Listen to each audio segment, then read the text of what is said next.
अलैकुम वरहमतुल्लाहि वबरकातुह। आज जो है अस्माउल हुस्ना में से 7वां नाम है अल-मोमिन। उसका माना यह है अमन व ईमान देने वाला। और फ़ायदा यह है, किताब में लिखा है कि जो शख्स किसी खौफ के वक्त में 630 मरतबा 630 मरतबा जो है अल-मोमिन को पढ़ेगा, अल्लाह ताला जो है इसे खौफ से और नुकसान से अल्लाह उसकी हिफाजत करेंगे, खौफ को ख़त्म करेंगे और नुकसान से हिफाजत करेंगे। और अल-मोमिन को जो पढ़े या लिख कर अपने पास रखे, अल्लाह ताला जो है इसकी ज़ाहिरी और बातिन दोनों जो अल्लाह ताला की हिफ्ज़ व अमान में रखेंगे।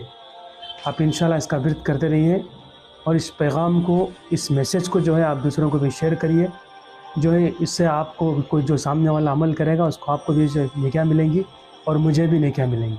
और जो इस पर वीडियो को लाइक करें और जो है हमारे चैनल को सब्सक्राइब करें।